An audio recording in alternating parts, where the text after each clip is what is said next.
Hola, buen día. ¿Qué dicen? ¿Cómo andan? Arrancamos la última clase, la clase 25. Vamos a dividirlo en 3 videos. Empezamos con el primer video, el video 46, en donde vamos a ver composición de rotaciones de centros arbitrarios.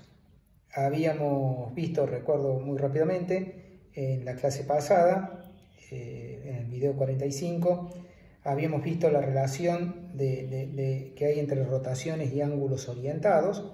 Habíamos denotado R o alfa, la rotación que hace, bueno, siempre este esquemita típico de las rotaciones, que lo venimos haciendo de varios videos, que lleva la parejita OP1 y semiplano que contiene a P2, a la parejita OP2 semiplano que no contiene a P1, a esa la denotamos como rotación de centro O y ángulo alfa.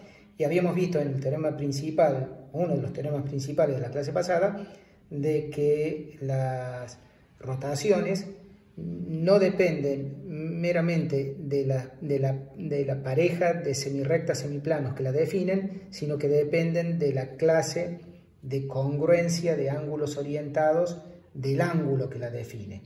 Por eso es que denotamos R o alfa haciendo referencia al vértice del ángulo, al punto donde está aplicado la clase de equivalencia de congruencia de ángulos orientados. Bueno, eso es lo que tenemos más o menos aquí resumido. La rotación de centro O y ángulo alfa solo depende del punto en donde se pone el vértice de la clase de equivalencia del ángulo y de la clase de equivalencia, la clase de congruencia de ángulo orientado alfa. Bueno, por supuesto que este teorema también está diciendo que las rotaciones no tienen puntos fijos distintos de O, pues simplemente apenas vos agarrás cualquier X, ese X termina yendo a parar a un rotado de X que arma un ángulo que es congruente, igualmente orientado al que lo definía. Así que lejos de haberse quedado fijo el X, no hay ningún punto X salvo el O que quede fijo. Bueno, y no recuerdo si lo habíamos dicho del todo claro en la clase pasada, creo que sí, creo que esto lo habíamos dicho. Cuando vos tenés ángulos orientados, tenés el ángulo, digamos, OP1, OP2 orientado de esa manera, primer lado, segundo lado, podés considerar el mismo ángulo orientado al revés, OP2, OP1. Y a ese ángulo se le llama menos alfa, y bueno, la composición de las dos rotaciones, la de ángulo alfa y la de ángulo menos alfa, compuestas entre sí te da la identidad, porque una te lleva OP1 y este semiplano al OP2 y este semiplano, y la rotación de ángulo menos alfa te lo vuelve al origen, al original.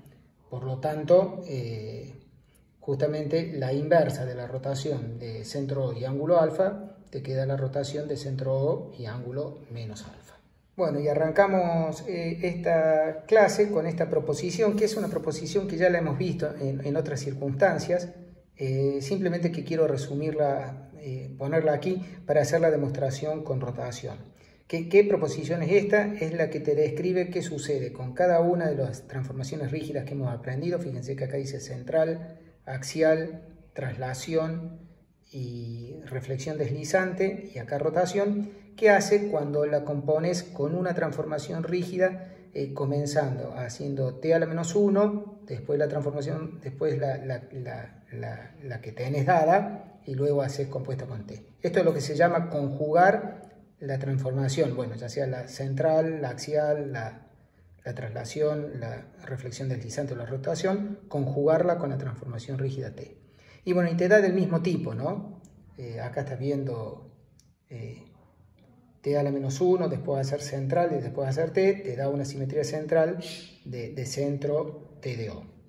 Pasa con todos los mismos, fíjate acá da simetría, si le haces eso a la axial te queda simetría axial de eje transformado de A, acá te queda traslación de transformado del vector B, con la reflexión deslizante te queda deslizante del transformado del vector que define la deslizante, y con rotación te queda una rotación de centro, el transformado del centro, y de ángulo, el transformado del ángulo.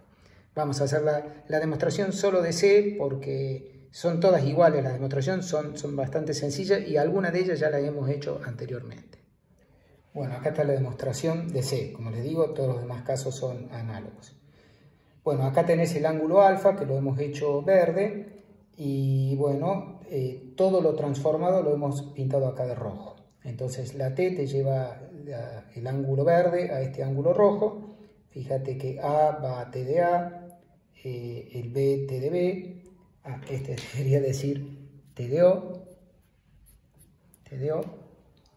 Bueno, entonces cada vez que vos querés ver una igualdad de dos transformaciones rígidas, una buena opción es elegir una pareja semirrecta semiplano y ver que ambas le hacen lo mismo. Así que lo que vamos a hacer, vamos a agarrar la semirrecta T de O, T de A, y vamos a ver que este lado hace lo mismo que lo que hace la rotación de centro T de O y ángulo T de alfa.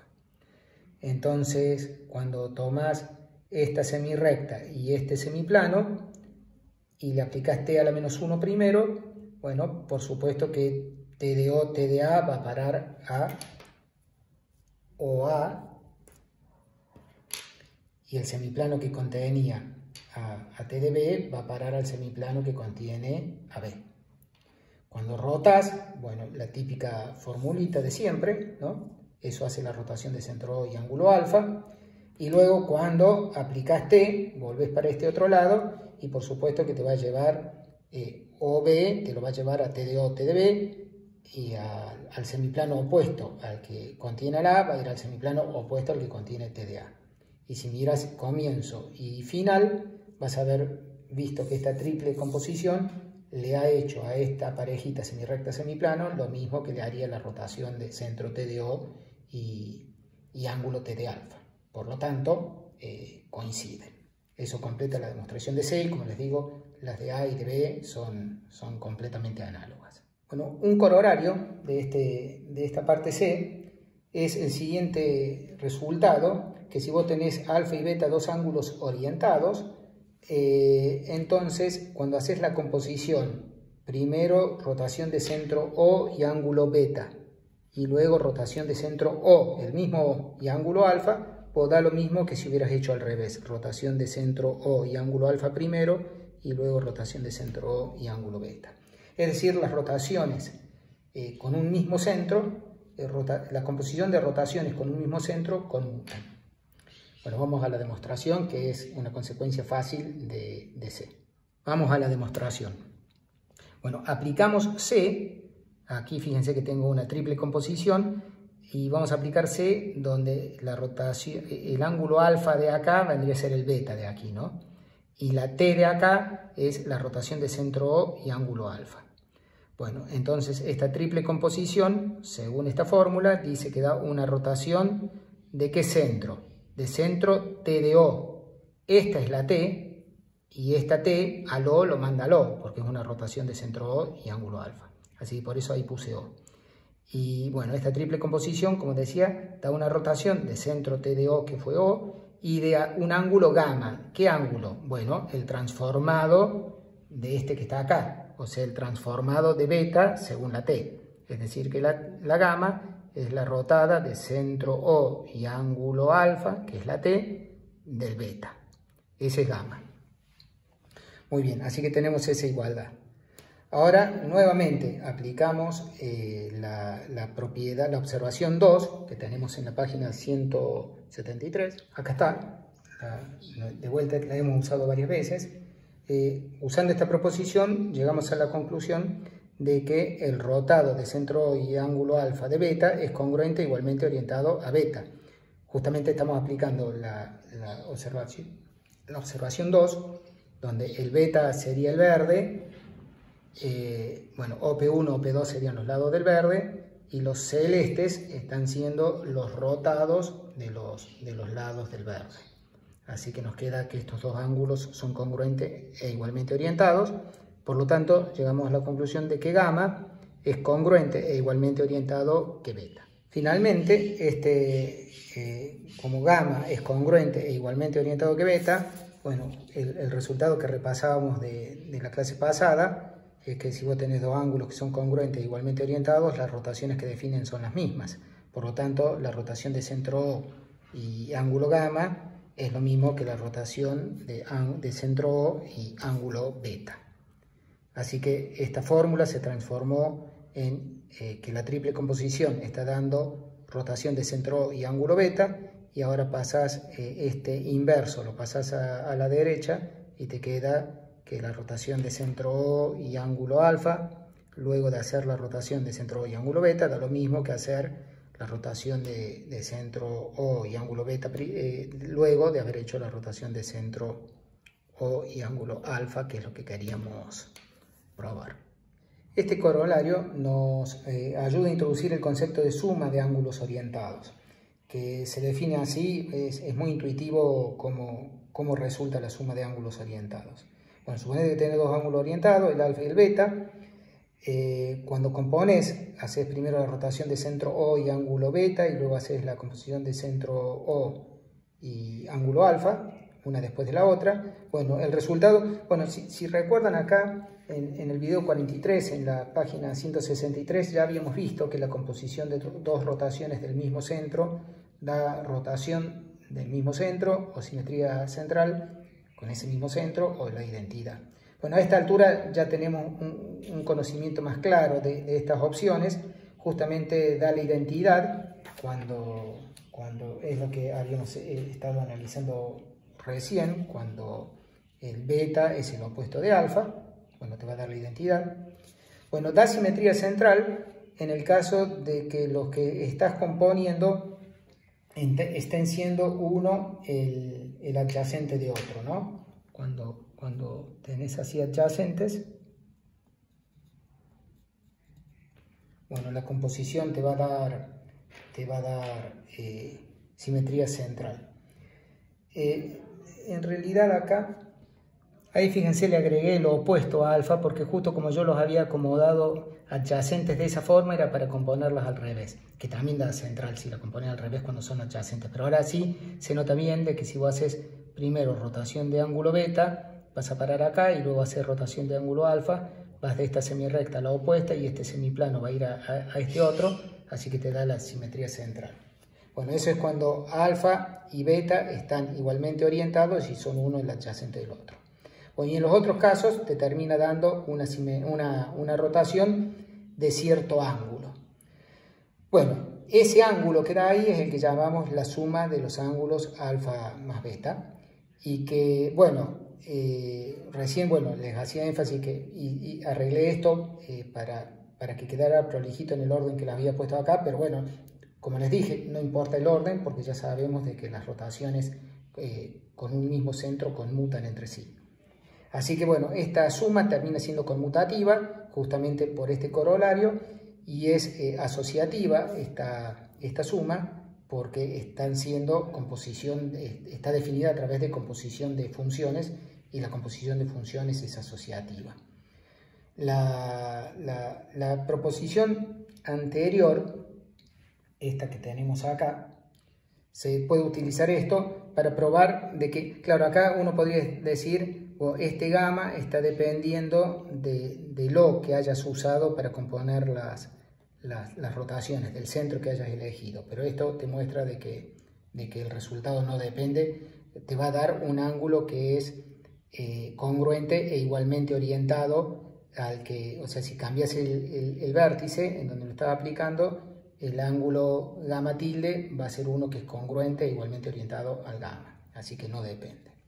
Y gráficamente es muy sencillo entenderlo, es juxtaponer los ángulos, es poner uno después del otro respetando el orden.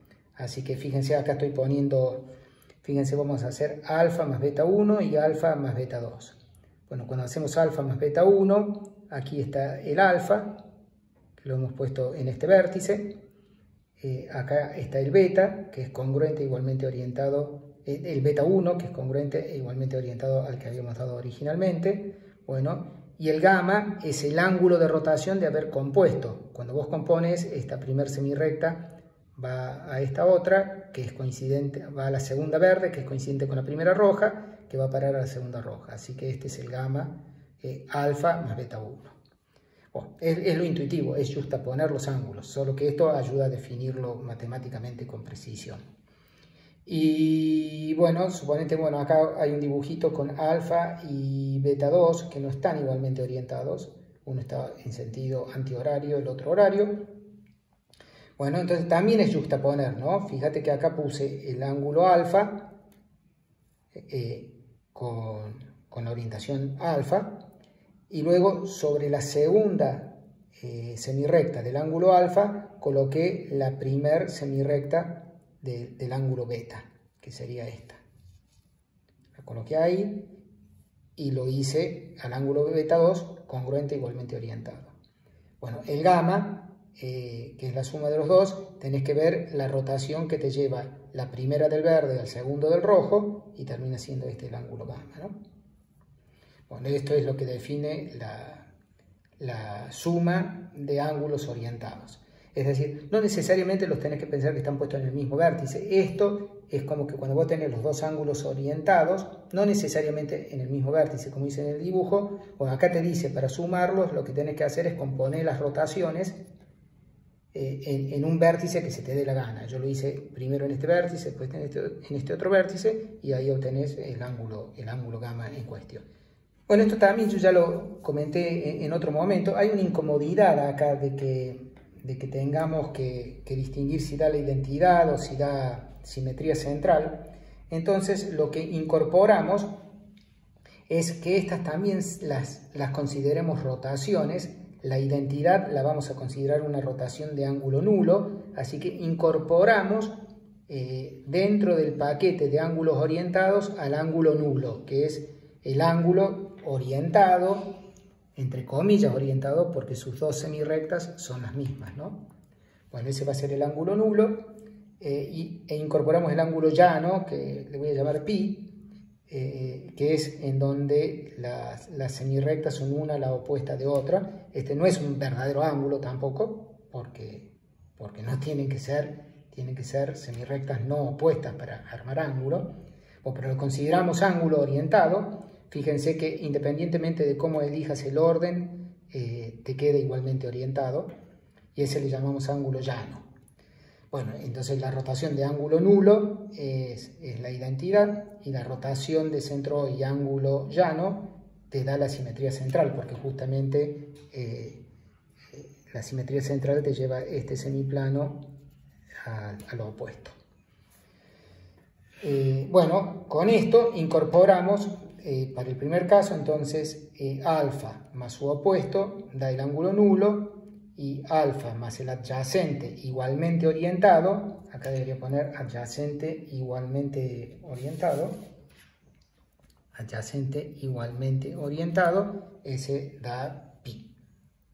Bueno, con estas definiciones nos queda simplificada esta formulita que tenemos acá a una sola. Nos queda que siempre la rotación de centro O y ángulo alfa, hecha después de hacer la rotación de centro O y ángulo beta, nos queda la rotación de centro O y ángulo alfa más beta, independientemente de cada uno de estos casos, porque justamente definimos que alfa más su opuesto da el ángulo 0, y hemos dicho alfa más el adyacente igualmente orientado da pi, y hemos dicho de que esa rotación es la simetría central. Así que esta fórmula, junto con estas definiciones que hemos incorporado acá, unifican todo lo que está contenido en esta igualdad. Y hace que la suma de ángulos quede bien definida, y como ya dije hace un ratito, es conmutativa porque la composición de rotaciones con un mismo centro es conmutativa, y es asociativa porque la composición de funciones es una operación asociativa. Bueno, ahora viene un teorema para cerrar la clase que a mí me impresiona mucho, me parece muy lindo, que es que generaliza esta fórmula a los casos en que no necesariamente los centros sean el mismo, ¿no? Este teorema dice que si vos haces la composición de una rotación de centro P y ángulo alfa, después de haber hecho una rotación de centro Q y ángulo beta, esta composición da una rotación de algún centro que ya vamos a ver cuál es, pero lo importante es que da de ángulo alfa más beta, independientemente de quiénes sean P y Q. El centro de rotación va a depender de todo, de P, de alfa, de Q y de beta, pero el ángulo de rotación va a ser el ángulo definido alfa más beta, o sea, el ángulo de rotación va a ser el mismo que hubiera sido si hubiéramos rotado con el mismo centro. Este caso incluye que podría suceder en que alfa más beta de pi, en el caso de que alfa más beta de pi, esto va a dar una rotación de ángulo pi, es decir, que va a dar simetría central de algún centro. Y el único caso excepcional, curioso, y que es el más sencillo de todos, es que si P es distinto de Q y alfa y beta son uno el opuesto de otro, entonces da una traslación de vector Q, comienzo Q y final el rotado de centro P y ángulo alfa del Q. Vamos a hacer la demostración de este teorema. En la demostración vamos a hacer el caso genérico, que es en donde alfa y beta son arbitrarios, ¿no? Estos dos casos excepcionales que se los dejo de ejercicio son más sencillos. Este caso tampoco es complicado, pero es, como les digo, el genérico. Entonces acá tenemos alfa, acá tenemos beta, alfa va a ser verde y beta va a ser rojo. Entonces arrancamos la demostración considerando la recta que une los dos centros, P y Q. Estamos suponiendo que P es distinto de Q, porque el caso P igual a Q ya estaría hecho aquí, ¿no? Entonces vamos a suponer que P es distinto de Q, así que puedo tomar la recta.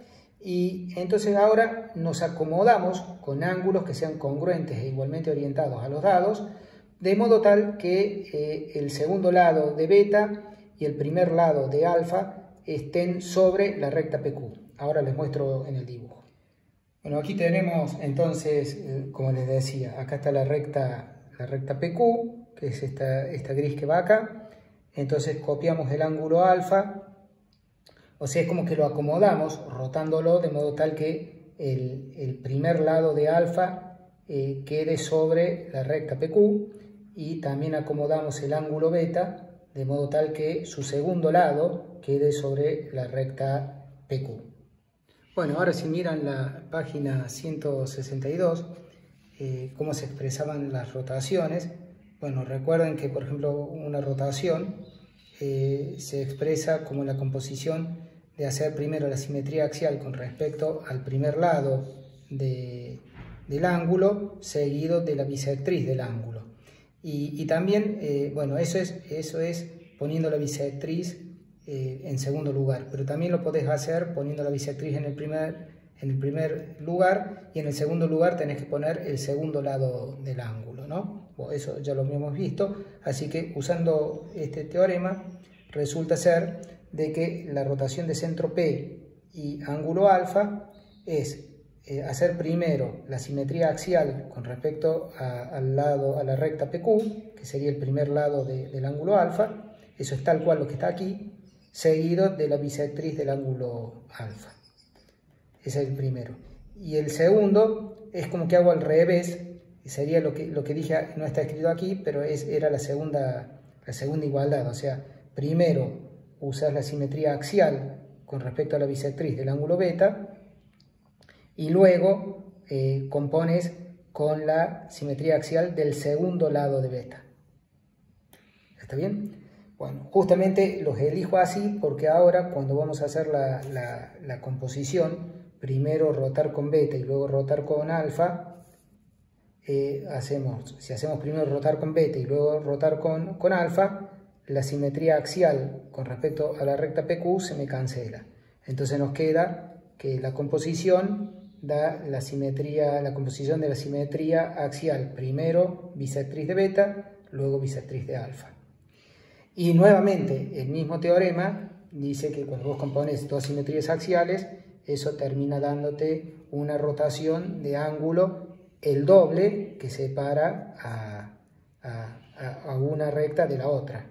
Así que acá indiqué el ángulo gamma, que separa que es el ángulo formado por las rectas, por las bisectrices de alfa y las bisectrices de beta, ahí marqué el ángulo gamma, esto va a dar una rotación de centro, el punto de intersección de las dos rectas, y ángulo 2 gamma. Un poquito de quién es T. Bueno, justamente aquí se tienen que estar intersectando estas dos bisectrices. Estas dos bisectrices se van a intersectar, ustedes tienen que hacer la comprobación de lo que voy a decir. Sí, solo sí, alfa no es el opuesto de beta. Es el único caso en donde estas dos bisectrices van a dar paralelas, y como estas dos bisectrices van a dar paralelas, esta composición va a quedar una traslación, que es lo que dejo de ejercicio que analicen bien. Si no, se van a cortar en un punto T, y entonces ahí, ¿cómo es que estoy eligiendo bien las semirrectas para armar el gamma? Fíjense que elegí esta semirrecta y esta otra. Y ahí es como que tengo que elegir la orientación. Esa orientación la estoy eligiendo así, porque cuando yo compongo esto, me voy a fijar a dónde va a ir el punto Q. Entonces, cuando vos ves que haces la composición y lo evalúas en el punto Q, la rotación de centro Q y ángulo beta, al Q lo deja en donde está. Y luego cuando aplicas la rotación de centro P y ángulo alfa, bueno, el Q se va a rotar en el sentido del alfa. Así que por eso es que este gamma lo estamos haciendo hacia allá, porque va a terminar rotado en el sentido de alfa. Tenés que imaginar que ese Q lo tenés que rotar un ángulo alfa a ir para allá. ¿Está bien? Así que así hemos determinado cuál es el gamma y la orientación del gamma. Ahí está, la orientación del gamma viene de hacer el rotado del punto Q a través de esta fórmula. Bueno, y ahora ya tenemos la orientación del gamma, nos falta detectar la clase de congruencia del gamma, congruente a qué es. Pero bueno, gamma es un ángulo exterior a un triángulo, sería el adyacente de este, pero entonces sabemos que gamma más este da 180, este más este da 180, así que la realidad es que gamma está haciendo la suma de estos dos angulitos que están acá, que cada uno de ellos son la mitad de alfa, y es la mitad de beta. Este sería que es la mitad de beta. Así que tenemos que gamma es congruente a la mitad de alfa más la mitad de beta, y por el tema de la suma de los ángulos interiores, así que si multiplicas por 2 te queda que gamma es la suma de los ángulos alfa más beta. Así que eso completa la demostración de que el ángulo 2 gamma, perdón, acá debería ir un 2, de que 2 gamma da alfa más beta, y completa de que nos dio una rotación de centro T y ángulo alfa más beta. O el dibujo acá que lo utilicé para orientar, hice el caso en que alfa estaba igualmente orientado que beta. En el caso de, acá hice un dibujito, es análogo, que se los dejo más para que lo analicen ustedes como ejercicio, el caso en que alfa y beta no están igualmente orientados. Fíjense, ahí hice alfa así, y es como que estoy tomando un beta que está orientado en sentido horario. Pero sigo respetando lo que dije antes, pongo el primer lado de alfa sobre la recta PQ, pongo el segundo lado de beta sobre la recta PQ, y haces el mismo análisis. Tomas bisectrices, y ahí vas a mirar cómo se tiene que acomodar el ángulo gamma, orientarlo, y ahí vas a ver, bueno, este sería aquí el T. Miras el punto Q, y el punto Q, cuando lo rotas con la composición, el punto Q primero queda fijo con la primera rotación, y luego con la segunda rotación va a ir hacia allá. Es decir, que si lo miras de acá, se ha movido para acá. Así que ahí nos ha quedado la orientación gamma. Bueno, y haces la cuenta para mirar cuánto mide gamma, la clase de congruencia, y ahí de vuelta este ángulo que está acá es beta sobre 2, que es exterior a este triángulo, así que este ángulo mide lo mismo que este más gamma, y así que me queda que beta sobre 2 es gamma más alfa sobre 2, y despejando está quedando de que 2 gamma es la suma acá de los dos ángulos donde estoy contando la orientación del alfa, que estaba distinto orientado que beta. Bueno, esto completa la demostración de este teorema y completa este primer video de esta clase. vamos al próximo video en donde vamos a hacer las fórmulas de rotaciones y construcción con regla y compás.